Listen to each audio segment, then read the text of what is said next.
welcome to another edition of Hypnosis Helps with me, Hypnosis Practitioner Neil Myers. And I have an unusual show for you today. Well, you might say all the shows are unusual, but this one's a little bit different. Approximately, this show is going to be about how we use hypnosis in healing, and you might say to yourself, if you've watched this, well, you've talked about that many times before. But it's going to be very specific here for reasons which will become apparent in a short moment. So the reason it's very specific is because yours truly, me, I broke my clavicle, my collarbone, a comminuted fracture of the acromial end, for those of you who are technically minded out there. And when did I do this? I did this approximately 7 days ago. The other side, that side. No, that side. You see, it reverses it on the camera, so you can't tell. So it's that side. Broken right here. And so this show is going to be about how hypnosis helps and how I work through as a hypnosis practitioner an acute injury like that. And in the course of talking about it, I'm going to describe the various healing modalities that I'm using, how they work in conjunction. And this really isn't about me. The show's never about me. The show's about you. The show's about how you might accommodate some of these things and the role hypnosis has, how hypnosis helps. And so I was just asked by the producer here, Mary Jane Rickard, how I broke my clavicle, my collarbone. And what I'd like to be able to say is something like this: that I stepped in when a gang of 10 hoodlums, 10 thugs, were attacking a woman and her child. And I managed to beat off 9 of them, but the 10th one finally got me. That's what I'd like to be able to say, but the truth is nothing so spectacular.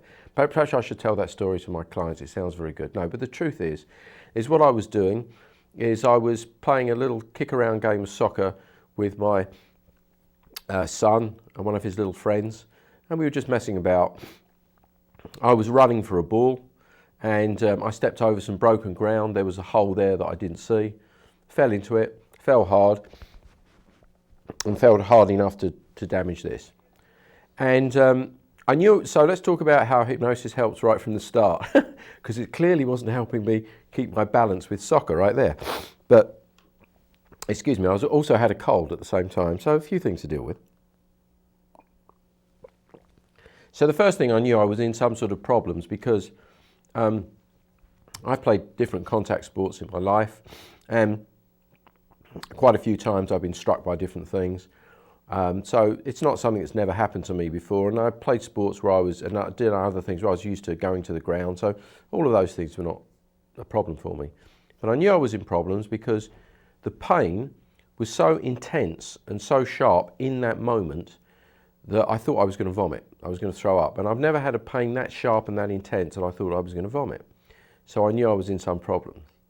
So right at that moment, as soon as I recovered enough to just stand up, I very quickly brought myself into a hypnotic state just to calm the whole system down a little bit. And from that internal point, do a kind of scan of what was going on. And this may not sound very significant or very much, but the reason I did that is because when one has a fall, an injury, a trauma, or something like that, there's a tendency for the mind very quickly to go to extreme considerations that may not be true. You lose a kind of a sort of a mental coolness and calmness. And that's really not what you need at that moment. You can get a panic reaction. And I wanted to stop that immediately. So immediately I use hypnosis. I bring myself into a hypnotic state. And I checked and I realized that I was in a lot of pain. And as it turned out, I was with a friend, and fortunately, and he was driving, fortunately. But I knew I was in some difficulty. Now, I wasn't quite sure how bad it was, so he took me home. And when I got home, a short while afterwards, I was due to see a client. Where I operate from, my offices are just down below, so I went down to my office, and the client was there. And I was in a lot of pain at that point, and I explained to her what had happened, and it turns out that she's a nurse. I showed her the injury and she says, "Oh, I can't say for sure, but that looks like a break." And it's like, oh no. Modern technology being what it was, she took a photograph of it, sent the photograph to her colleagues, some of whom work in with osteopathic surgeons and things, and they all seemed to think that I had a break, or at least a fracture. Something wasn't good. And that was enough. And now, this is where I think it's very important to understand how we use modern medicine, modern technology, with alternatives and complementary forms, which may be new or may be old. Because the next point and the next stage was very important. Because if you out there suffer an injury, an acute injury, or you have an illness that you're not sure of what it is, it's very rare that hypnosis is the first port of call. That most people know already. But it's tempting for somebody like myself, a hypnosis practitioner, who's used to working with people who are in pain or have all sorts of difficulties, to just think, well, I don't need anybody's help, I can just do everything on my own. But the first thing, the most important thing initially, was for me to find out what was actually wrong. Did I have a break? Was it just bruising? Was it something else entirely? I don't know. So I took myself along to a local walk-in medical unit. They did some x-rays, had an examination by the doctor, and they confirmed some good news and bad news. The bad news was that yes, it was a fracture, a comminuted, which means a kind of a broken up fracture of the acromial end of the clavicle. But the good news was there didn't appear to be any damage to the conoid and trapezoid ligaments, which was very good, because otherwise my shoulder would be, or this bone would be standing up like this, and then it would be much more serious. So there didn't seem to be any soft tissue damage, which was excellent, very, very good news. But at that point I was in a great deal of pain. I was using hypnotic technique, but I'm going to talk about hypnotic technique and pain and how we use it in relation to these types of injuries, because there's some important things to know. And I want you to know in case you're considering using that, or you're considering coming to me or somebody like me for a pain-related issue. Because remember, pain has value, and we're going to talk about that in a second. But anyway, so I asked the doctor if there's anything particular I should do, and it turns out that there isn't really anything much that can be done, except perhaps the arm can be braced. Now, I got conflicting advice at that point. The doctor felt that my arm, like this, should be in a sling, like this, or maybe across my body. And that seems to be the conventional view, but there seems to be another view that of this type of break, you want the body braced back, like this. So already I'd received conflicting advice, and I was trying to figure out what the right thing would be to do. I wasn't really sure. So then at that point, when I realised that basically there's no surgery required, there's no pin that's required or anything, it's a healing process, then from the standpoint that we've been discussing before on previous shows, what are we looking to do?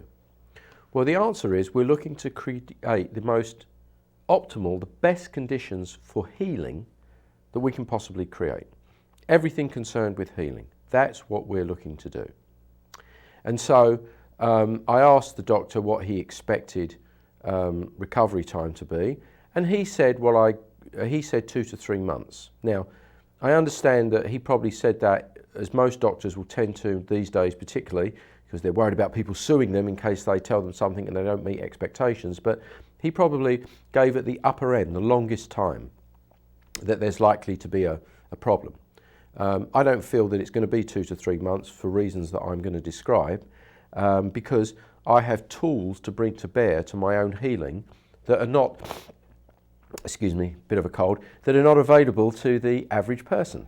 So we're going to talk about how I use those tools and how I began to select using those tools, and how you might want to think about it, and how some of these tools can be helpful for you.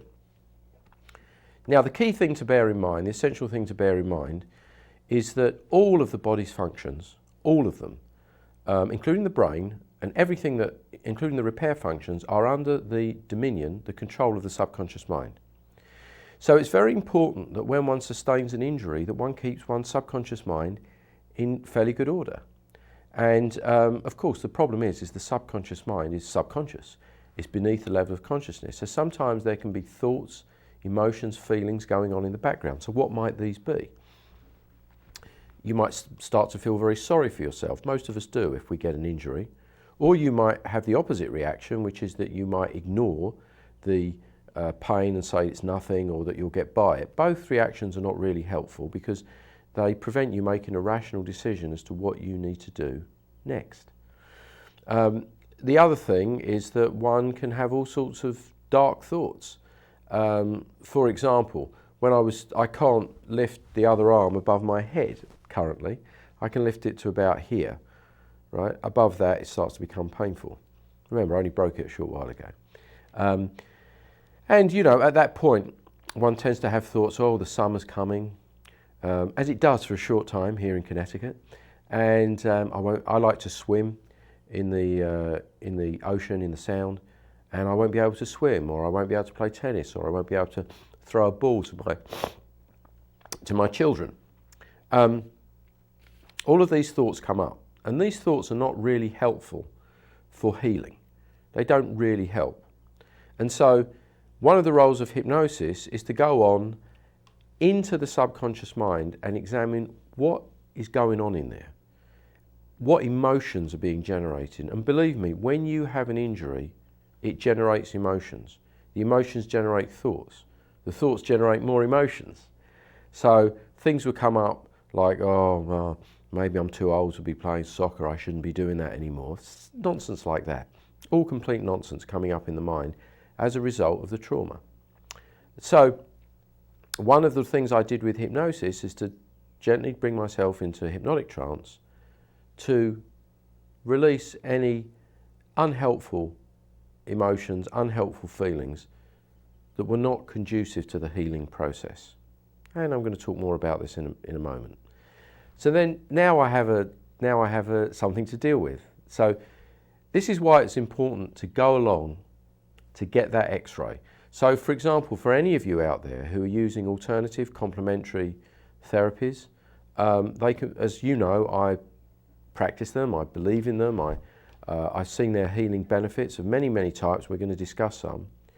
But one of the things that conventional medicine is often good at, although I've seen it decline a little bit in recent years, is diagnosis. Before you deal with something, you want to know what it is you're dealing with. And very often the diagnostic tools, mechanisms of conventional medicine are very strong and very powerful, and they're worth using. And I want to make this very, very clear that this show is literally called Hypnosis Helps. What does it help? It helps all the things that we are doing. It helps the other modalities. The show is not called Hypnosis Replaces Everything Else. It's called Hypnosis Helps. So I'm describing how I'm using the mind to help the body heal, because the body is under the control of the mind, and it's good that you keep them all aligned and in good order. So one of the things, now I've got my diagnosis, I know what's wrong, I know what the problem is, and I know that actually conventional medicine really can't do very much. But that doesn't mean that we don't have other tools. So the first thing, if you've ever experienced a traumatic or an acute injury, and particularly on this side, there was a great deal of swelling, a great deal of inflammation. And on this side, it was up like this. I looked a little bit like the Hunchback of Notre Dame, although I can't say Notre Dame anymore because I don't know that it got mostly burnt down, unfortunately, a short while ago. So the Hunchback, we'll say. I looked like. It was ridiculous. And even now, you can probably see there's a slight distortion on this side because the break's about here. I can feel it. So one thing I know I needed to do was reduce that inflammation, that swelling. Why? Because if you don't reduce it relatively quickly, then later on it can cause problems, maybe leading to arthritic problems or other sorts of immobility problems. And again, this is not something that's particularly revolutionary. You'll be told this. But the reason I'm saying this to you now and giving myself as an example is so you know that once you've got something that's happened to you, you want to take action on it. So many times I see people in my office who just haven't taken action on things. They've let the condition decline and become worse and worse. And it's not a question of panicking, it's a question of taking constructive, intelligent actions. And the first thing needed to be reduction of inflammation. Now, as many of you who've watched this show and me in the past know, I don't really take pain-killing medications. I don't need to, because for the most part I can deal with those things with hypnotic technique. And I literally haven't taken a non-steroidal anti-inflammatory medication. I can't even remember the last time. I think it must have been close to 17 years ago. I just don't take them. I don't have to. I'm not saying they don't have a value, they just don't have much value for me. However, those medications do have, they're non-steroidal, but AIDs, an anti-inflammatory mechanism. And I needed an anti-inflammatory mechanism. And a friend of mine suggested to me that I should use the ibuprofen for the purpose of reducing inflammation. And at first I was reluctant, I didn't want to use it because I was like, oh no, it's just pain, I don't need to deal with it. But when I thought about what this person was advising, then their advice was sound and correct, and I was wrong if I wasn't going to use that as one of the tools.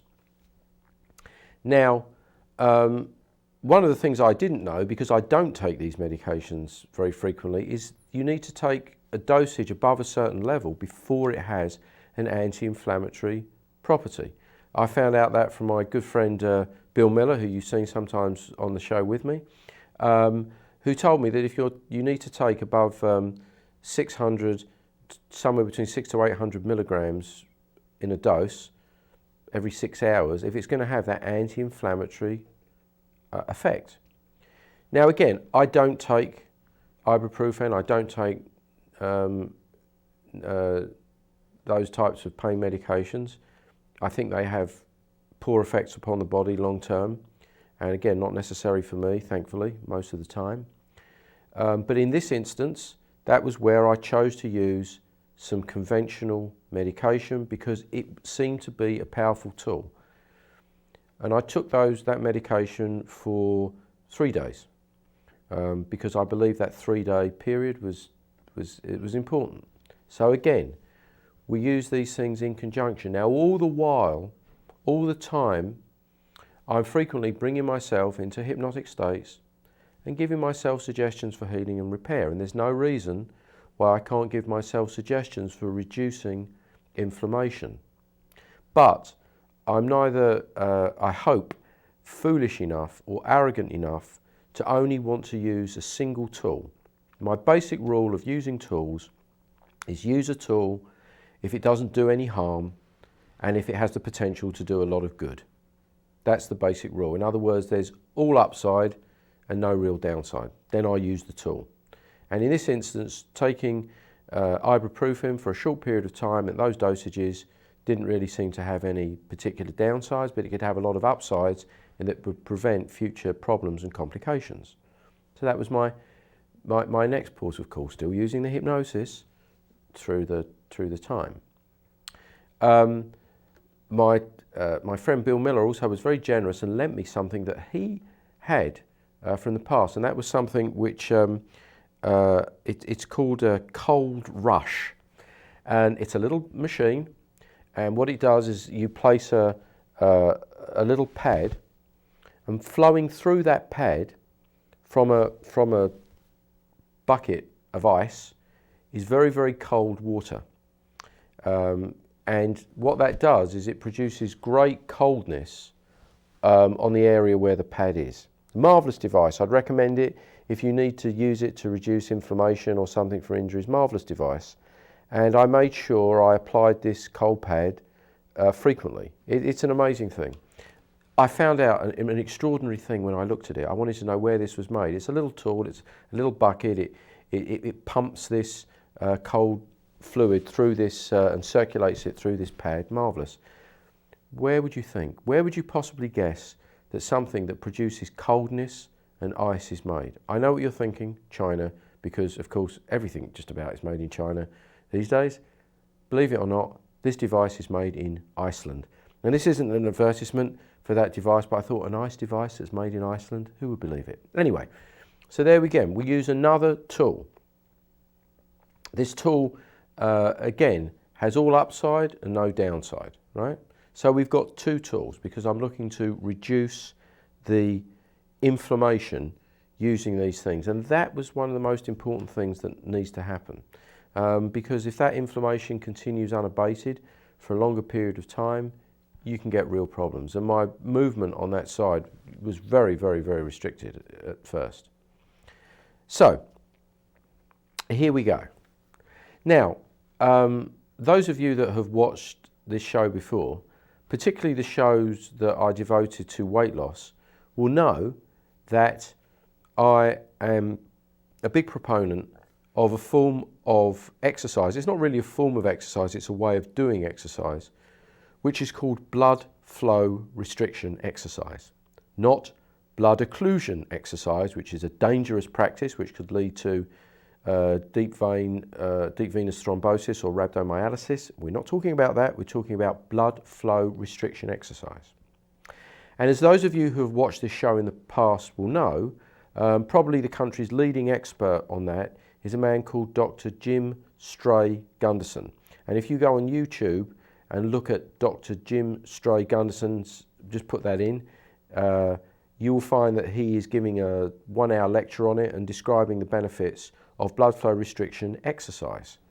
So why am I talking about exercise when I've just broken a part of my body? What relevance does that have, you might be asking? Is this hypnosis practitioner crazy? Well, not quite. Not yet, anyway.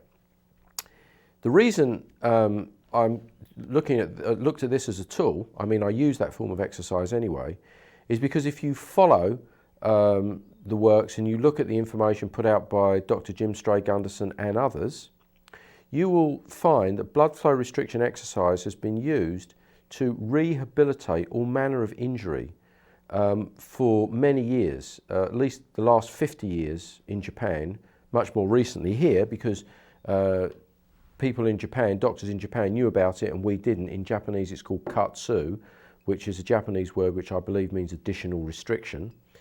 And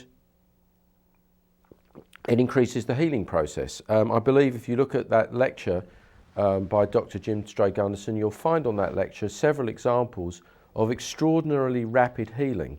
I think one of them was Todd Lodwick, one of our Olympians on the, not the previous Winter Olympics, but before, who was a combined ski jumper and Nordic skier. He had a very, very serious fall off a ski jump 5 weeks before his event. I think it was the Sochi Olympics in Japan, I believe that was that, but it's on the site. And if you look, he has a terrible injury, really bad, broken bones and everything. Normally a season-ending injury, take a year of rehabilitation at least. And it really looks bad. And what Jim Stray Gunderson did is he strapped up that side of his body, immobilised it, and he did blood flow restriction exercise on the other limbs. I'm going to describe why in a minute. But what you need to know about it, if you want to know about the benefit of blood flow restriction exercise and the rehabilitation of injury, is that Olympian, if you see him 3 weeks after the injury, he's carrying the flag, the American flag in the opening ceremony, in the arm, in the hand that was devastatingly damaged. And 2 weeks after that, so 5 weeks from the time of the initial injury, he competed in the event. It was a team event, and I believe he got a silver medal. Absolutely extraordinary. Now, how did Dr. Jim Stray Gunderson do that? He describes it more, and of course he's the expert, and I recommend you look at his site. But essentially, what that Olympian did was do 2 sessions, very brief sessions, 15 minutes to half an hour of blood flow restriction exercise, restricting the blood flow on the other limbs. Why? As you've heard me mention before, when you restrict the blood flow correctly and intelligently under proper direction, which again you can there's information out there Stray Gunderson himself has produced something called a Be Strong unit. Excellent unit, very low cost and very intelligently designed with an accompanying app. What that does is it enables you to bring your muscles, the muscles that are being exercised, to complete failure. Now, if those of you who have exercised in the past know, if you bring your muscles to complete failure without restricting the blood flow, you normally have to do very heavy weight-bearing exercise or very extreme exercise to do that. And unfortunately, what you tend to do is you damage your muscles. Now, there's some benefit to that because the body then sends out a hormonal response because there's been a crisis in homeostasis to repair the damage that's been done. And as a part of doing that repair, it also will increase or build the muscle tissue. So it's that process of repair and breaking down that people who are building muscle like to use. However, the downside to it is in the process of doing that very, very heavy work, particularly as you get older, like me, you can do a lot of damage to your joints, your ligaments. So, by restricting the blood flow in an intelligent and properly done way, not just tying off a limb or occluding it, what we do is we make it much more difficult to produce those exercises on that limb. So we fool the central nervous system into believing that we are exercising something to exhaustion. You experience it as complete exhaustion, and when it experiences exhaustion in that, it sends out a hormonal response from the pituitary gland, stimulates human growth hormone. Now, normally that human growth hormone is being used to repair.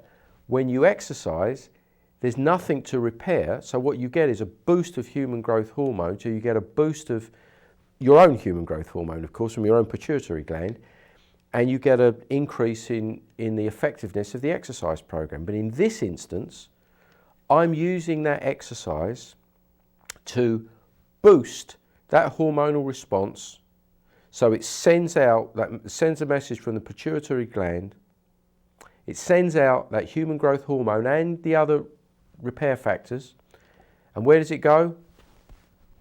The most injured part of the body. So I and you have access to a tool which we haven't had access to in the past. What we are doing is we are creating conditions for healing, physically, mentally, emotionally. So you see what's going on here. You see what my approach is, and I believe this is an intelligent approach. And again, you'll see everything that I'm doing on the basis of some sort of research that you can find, that you can have access to. It's not just unique to me. Using simple tools that fortunately are available to almost all of us. So, surprisingly, I was restricting the blood flow on my other limbs and exercising the living daylights out of them, bringing them to exhaustion so that I could get a really strong hormonal response, that really strong outflow of human growth hormone to speed up repair and recovery. And it's my belief, and I'm going to come back, to you guys and describe it on the show in a little while, maybe 3 or 4 weeks. I'm going to get some more x-rays done. I believe that I can rehabilitate this injury probably in 4 to 5 weeks. I don't believe that I'm going to need 2 months or 3 months to do it because I have access to tools, and you have access to tools physically, emotionally, mentally, that most people don't have access to. What I'm saying to you is that there are possibilities for health, healing, repair, using the simple tools of our own bodies and our own mind. And bear in mind, everything that I've described to you, with the exception of the ibuprofen, is something that we can draw on our own healing mechanisms that we have in our own body. We are stimulating our bodies and our minds to act in harmony to heal using the processes that we have. So I'm doing, of course, I do it anyway, but I'm increasing the amount of blood flow restriction exercise that I do and increasing that response. And I can tell you that yesterday or a few days ago, I wasn't able to make this movement at all with this hand. I wasn't able to do this. In fact, I wasn't able to lift the hand above here. You see already, just a few days afterwards, I have much more movement than the doctors are predicting. I'm not in a sling. Maybe I should be, there's, as I say, some controversy, or on a brace. I have movement. I'm able to have movement down in this range. I can't lift my hand above my head or throw it around like this because it's still healing. But again, we're only looking at 7 days after the initial fracture. So already this speed has increased greatly. Now, that's just some of the tools. I want to describe some of the other tools I'm using and why I'm using them. One tool I'm using is something called a Rife machine, R-I-F-E. Now, I'm not going to go into a long explanation of Rife technology and what it is. If you want to find information on Rife technology, I recommend that you look at a couple of very good websites, one of which is www.rifetherapy, R-I-F-E therapy.com. They're not my sites, but they're very good sites, or Rife Technology, they're very good. And you can also go to the information put out by a company called JW Labs, who've been producing very high quality Rife machines since 1987. Rife machines are a little bit like the technology in TENS units, which are used to alleviate pain. It's a form of electromedicine. But it's also been shown, and there's a lot of evidence to show, that these technologies have been used to stimulate and increase the rate of bone growth. Now, as it turns out, I am a researcher, and I'm an owner of a couple of Rife machines. And I will say this, as I say, I'm not going to do a program, I'm not going to talk about it extensively, but I will say this.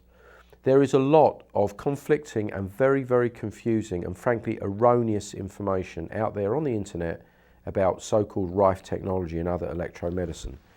It's in the nature of the modern age. We have access to a lot of information. Unfortunately, as one of my friends used to call it, the internet can often be the great misinformation superhighway, because there's a lot of bad information. But if you go to the websites that I recommended, you'll find some good information, some genuine information about Rife technology. There's a lot of complete nonsense out there. There's also a lot of people, frankly, who, I'm going to say it on the air, just complete charlatans who are attempting to use this technology. But there is some valuable technology, and since I own one of these machines, a couple of these machines, I use that on my shoulder as well, right? Both to reduce inflammation and to help with the process of healing. So there's a third tool, a third technology. And again, these things we can use ourselves. That piece of technology you don't need to have, you don't need to use. I find it valuable, it's useful, it's pretty expensive. Not everyone can afford that. But since I've got access to it and I see no downside to it, I'm incorporating it. Now I'm going to stop there for a second, because some of you may be asking the question, well, if you're using all these different things, how do you know which one's effective? Maybe it's the blood flow restriction exercise. Maybe it's the hypnosis. Maybe it's just the cold on it, or maybe it's none of it at all. Well, here's my answer to that. First of all, the first thing I want to see is that whether the modalities that I'm using synergistically in harmony are in combination effective. And how do I know? Well, basically I'm looking at healing time. How quickly do I get back movement? How is my pain level going? How quickly is that bone repairing and healing? That's what I'm looking at. So I'm looking for objective measurements. But here's the other thing I want to describe to you.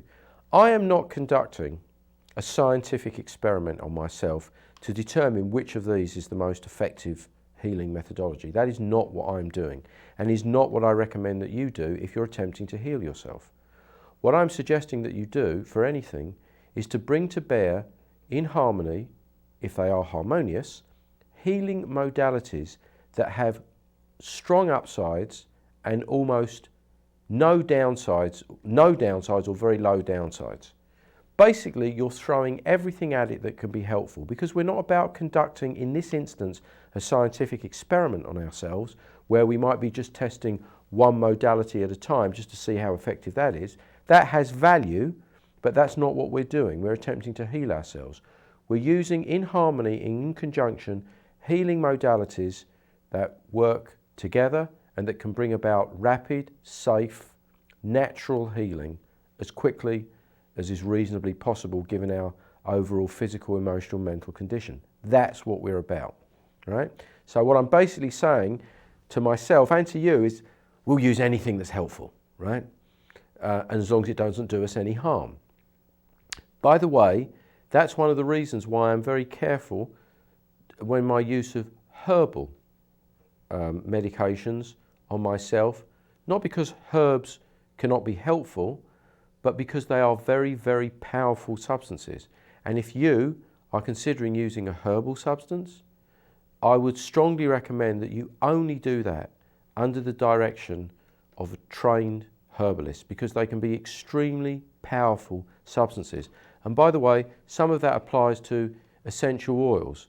Some essential oils are extremely powerful substances, and that they can have very powerful healing effects. They can also have damaging effects if they are used injudiciously. So unless you're an expert on that, or unless you know or under the advice or care of an expert, seek one out. Don't just throw something that might do harm. That's an example of something where there's a potential big upside, essential oils or herbs, but there's also a potential big downside. So be careful, you know. So again, not that they can't be helpful, just be cautious in how you do it. Take advice from experts as far as you possibly can before attempting to use anything. So now we've got these tools going. So I layer some more tools on it. Some of you may know from me speaking on this show that I am a fan of homeopathic medicine. Now again, I'm not going to propose here to give a lecture on homeopathy. I don't consider myself to be an expert. I'm knowledgeable about homeopathy, but I don't consider myself to be an expert. I'm not a homeopathic doctor. It's a very old healing modality. It's controversial in how it works. There's a lot of very good information on homeopathy which you can look out there if you want to do more research on it yourself. But the basic idea of homeopathy is that you are stimulating the body's own systems to increase the rate of healing. And how that's done is controversial. A homeopathic remedy is very strange because the way a homeopathic remedy is produced is a tiny quantity of a certain substance is compounded and then vibrated, and then more and more of it is removed, until in the end, when you look at it chemically, there's none of the original substance appears to be left. And yet, it seems to have healing effects. Again, this is a very old system of medicine. I can't remember the date of its origin, but I believe it's sometime in the 1850s, and you can investigate it. But there is a substance which was recommended to me, a homeopathic remedy, by a naturopathic doctor who's appeared on this show with me, Kendra Becker, and she said, look at something called symphytum. The common name for symphytum as a homeopathic remedy, symphytum officinale, I believe it's called in Latin, is comfrey, a common plant called comfrey. And if you look at the old name of comfrey in medieval English, its common name was actually knit bone, N-I-T, bone, knit bones together. And people, I would say, knew that if you bound a wound with a poultice made of comfrey, that it would increase the rate at which bones healed. So I investigated this and I found, and you can find on the internet, some very good studies and some case studies where the use of the homeopathic remedy symphytum officinale as a homeopathic remedy, remember, a homeopathic remedy, seems to greatly increase the rate at which the bones knit, they heal, they repair. In fact, I was told of a case of an osteopath with broken ribs who he broke some ribs, had an x-ray 2 weeks later having used this homeopathic remedy 3 times a day, and in a couple of weeks those bones had knit and healed. Remarkable. And this is not a one-off example. You can find the information out there. It's right out there. There's the case studies. And when I looked at this, I asked the same question. is there any downside to this? There's no downside to it, because the good thing about homeopathic remedies is you really can't do yourself any harm. You can't overdose on a homeopathic remedy. You can't hurt yourself. It's either going to be effective or it's not going to be effective. And it's low cost. I think 2 weeks of this homeopathic remedy will probably cost me something in the order of, well, less than $25. So very, very low cost. We're not talking about anything expensive. We're not talking about anything risky. And so I've added that. I've thrown that into the mix. Again, what are we doing? Creating conditions for healing and repair. So all these things are working together, are working synergistically to help. Now, as again, those of you that have watched this show on a regular basis will know, I'm a big proponent of vitamins and minerals. And by vitamins I mean, or I should say vitamins, I mean things like vitamin C, Bs, Ds that we get from the sun, E's, all the vitamins. I'm a big proponent of taking those in high doses, and I believe that when the body's experienced an acute trauma, as it has in this case, we should definitely increase our rates of vitamins, particularly the vitamins that help deal with trauma, like the B vitamin complexes and things. So I've upped my vitamins. I've also used a substance called MSM, which stands for methyl sulfonyl methane. Methyl sulfonyl methane is a metabolite of something called dimethyl sulfoxide, which is frequently used in dimethyl sulfoxide is often used topically to help treat pain of injuries. It has some downsides. It stinks when you use it, and it can also cause some irritation and burning on the skin, but the metabolite, MSM, has none of those downsides. And similar to all the other substances I've described, you can take it, if you want to take it, in very high doses. It appears to have the same toxicity level as water, so it's very, very safe to take. And it also helps with healing and repair. I believe it's a precursor of glutathione and other repairing agents in the body. So very, very useful, and I up my dose of MSM, which you can buy very cheaply. By the way, MSM is used in the equine community to help equine athletes, racehorses and jumping horses, recover from injuries and strains and things. So again, a very useful, helpful substance that helps the body heal and repair. So again, we layer that on. And what else, of course? Well, sleep is very important. If one is in significant pain, and I'm not going to say there wasn't pain, there was certain pain, and I'm going to describe its use in a moment, that can inhibit sleep. But it's necessary to sleep. Sleep is very important. We need to sleep well, we need to eat well, we need to ensure that we have sufficient micronutrients, macronutrients, and we're doing all the things that are creating a healing environment. Now, let me address the issue of pain. You might say, or some people might say, well, you're a hypnosis practitioner. You said many times on the show that you can deal with pain and take away pain. Why didn't you just didn't take away all the pain? And the answer was, because I think that's a bad thing to do. Now, you might say, well, why would it be a bad thing to do to take away pain? Remember, pain, particularly pain in relation to acute injuries, has a purpose. So, for example, if I take my right arm and I lift it beyond a certain level, not there, now I can do it, but if I kept lifting it up, it's going to give me a pain signal. That pain signal is telling me, hey, stop doing that, dummy.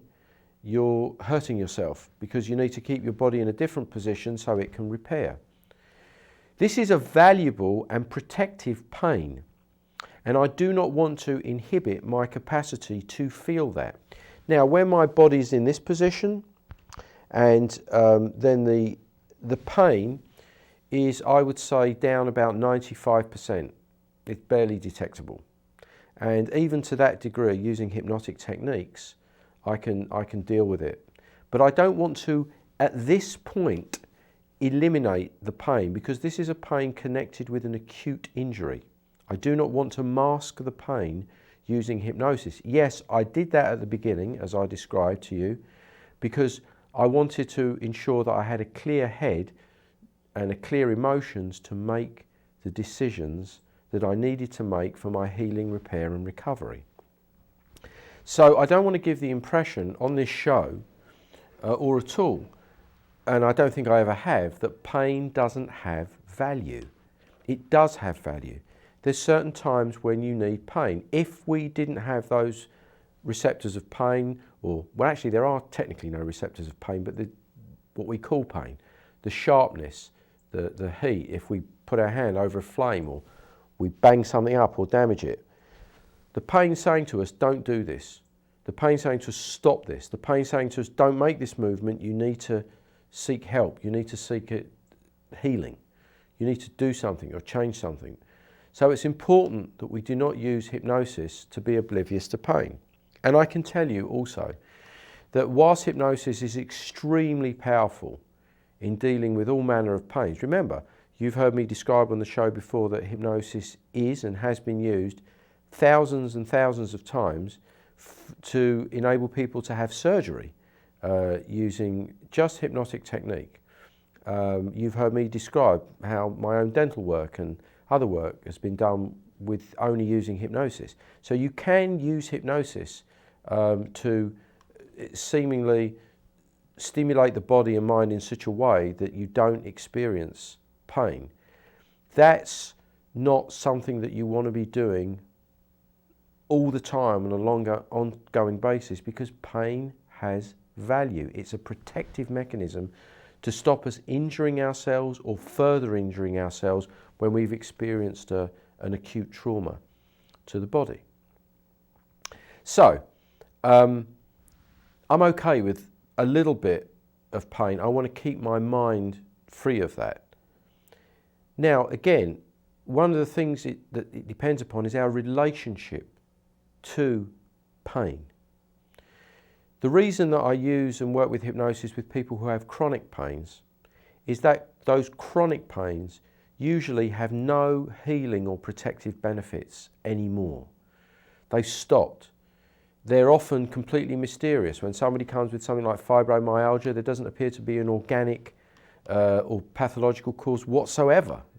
It's just, the pain is just a pain. It's not benefiting their life in any way. When people have pains after they've, so for example, let's say I rehabbed and repaired this and I got all my mobility back and I suffered from chronic pain. That pain isn't helping me at that point. It's not protecting me. And very often, as you know from this show, that can often have a strong emotional basis.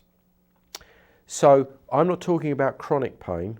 I'm talking about the acute pain. And on previous shows, and you know that we've talked about the differences in using hypnosis. So it may seem that all I'm doing is throwing different physical remedies and ailments at this problem, but I'm not. That's the physical side of it. And all of these tools are things that you or your loved ones or friends could use. They're all out there, they're all available, they're all safe, and they're going to help with anything that you do. So now let's talk specifically about the hypnotic side of it more fully. How am I using hypnosis? Well, I'm using hypnosis to help me heal in a number of different ways. Here's one way. One thing I do is I bring myself into hypnotic trance and I go back to the original incident in my mind, in hypnosis. It's very vivid in my mind. I can feel myself going down, falling, putting my arm out stupidly and doing all the things that I needed to do. Now you see that phrase I used to describe myself, stupidly. That's a form of self-criticism. And that form of self-criticism, if it gets deep inside, it's okay for me to say it jokingly, but it's not helpful. It doesn't help healing. And I may find, if I go into hypnosis, that I have strong emotions. One of the strongest emotions was that I was angry at myself. Anger trapped inside the system doesn't help healing. So it was necessary for me to bring myself into deep hypnosis and let me get that anger out of my system. Behind the anger, there were thoughts of self-criticism, producing more anger. Get those out of the system, not helpful to healing. What else was in there? Well, I kind of felt sad and a little bit sorry for myself. These sorts of thoughts were coming up. Oh my goodness, as I said, I'm not going to be able to enjoy the summer. I'm not going to be able to swim. What's going to happen to me? I must be getting old. All these thoughts of feeling sad and sorry for oneself. Again, not helpful for healing. And what's also not helpful is to give oneself a tough love talk. Oh, well, just buck up. Pull yourself together, man. That doesn't help either. That's just going to suppress those feelings, emotions and sensations. I needed, in hypnosis, to give myself the opportunity to feel those feelings very briefly and then let them pass. And then realise quite simply that, of course, if I followed sensible rehabilitation measures and assuming there's no evidence that long-term or serious damage has been done, of course I'm going to get mobility back, I'm going to get my strength back, and the healing's going to happen much more quickly. And if I don't swim for a week or two, well, there's no great tragedy, I'll enjoy other things. So it's important that the first thing one does is get these old damaging things, damaging thoughts and feelings out of the body and the mind. Because remember, the mind traps them in the body. And the interesting thing I found is that as these thoughts were flowing out of the body, of the mind and the body around that shoulder area was spontaneously making little releasing movements. I wasn't making these movements, it just seemed to be doing it on its own. It felt like something that was vibrating, and I let the body continue to do that. It seemed to me a part of the intelligence of the subconscious mind and body healing in harmony. So having worked on getting those things out of my mind, and by the way, that wasn't just a single time I did that, they came back. I'd feel a little bit down, oh my goodness, I can't move, I can't tie up my shoelaces. Initially I couldn't drive a car, what am I going to do? Those thoughts and feelings come back. You feel a little bit sad, a little bit sorry for yourself. But again, this is a natural process, this is a common event. It's okay as long as one doesn't trap those feelings, emotions and sensations in the body. Remember, the emotions are not the problem. The feelings are not the problem. It's trapped feelings, trapped emotions, trapped sensations that don't have any value that are the problem. So we untrap them, we release them through these hypnotic processes. That's one of the ways hypnosis helps. Now, having done that, how else does hypnosis help? Well, the next thing I want to do is ensure that on a regular basis I'm giving myself strong suggestions for healing and repair. And I'm giving them on top or into a mind that's clean and clear of any damaging feelings. And what are those damaging feelings, damaging thoughts? The things that I just talked about. Oh, I'm too old to be doing this. Oh, it's going to take ages to heal. Oh, what's wrong with you? Oh my goodness, this stuff's not going to work. All these things, not helpful at all. They do not help healing and repair. So having purged those from the mind and purged those from the body, now we have a kind of a vacuum there. And what we need to do is we need to bring in powerful suggestions for healing.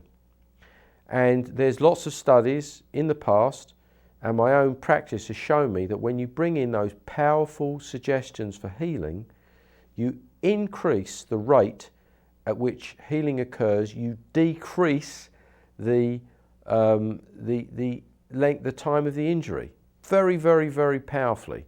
I have colleagues, and I myself have seen areas where limbs have been broken, damage had been done, which doctors conventionally believed would take weeks and weeks to repair. But with the additional use of hypnosis through the other healing modalities that the person was using, greatly accelerated healing time, down to sometimes just 2 or 3 weeks. And again, if you doubt anything that I'm saying, I can promise you that out there on the internet, fortunately, if you look for them carefully, there are studies that have been done from the past 50 years by medical professionals, not just and hypnosis practitioners, that have documented the increase in the rate of healing, including bone repair, through the use of hypnotic technique and hypnotic suggestion when the hypnotic subject is in a state of deep hypnosis. So, how do I incorporate this? Well, quite simply, When I wake up in the morning, now the first thing I do, I bring myself quickly into deep hypnosis, and I'm giving myself strong suggestions for healing and repair. And these don't need to be very complex. Simple statement like, I allow my body to heal and repair.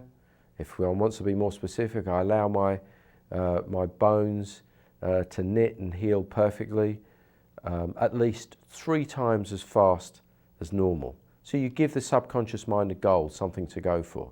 And again, these are not just statements that I say to myself, happy thoughts. These occur in deep hypnosis. So I have to bring myself into deep hypnosis, which my clients mostly are taught how to do. And I make sure that when I'm doing any of these treatments to myself, when I'm putting the ice on myself, even when I take some of the homeopathic medication, if I'm using the Rife machine, if I'm doing the BFR, just before, during and just afterwards, I give myself strong hypnotic suggestions. Why?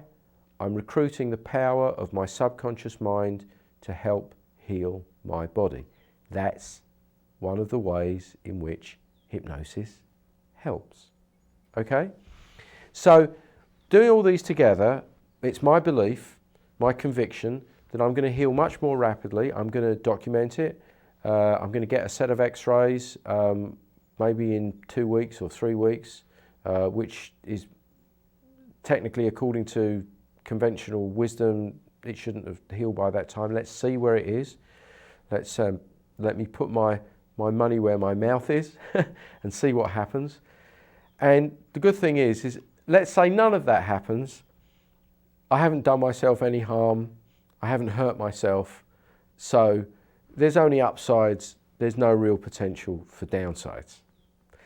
So I hope that has been helpful to you. I hope you've learned some things about extra modalities, how they're used in harmony, how hypnosis helps with those, and how you can help yourself and your colleagues, your loved ones, your friends and family, using these to bring yourself health and happiness. And so, until the next time, until the next show, this is Neil Myers, Hypnosis Practitioner, saying thank you very much for watching. I look forward to doing the next show and you joining me on it. Until then, stay well, stay healthy, stay happy, and let hypnosis help you.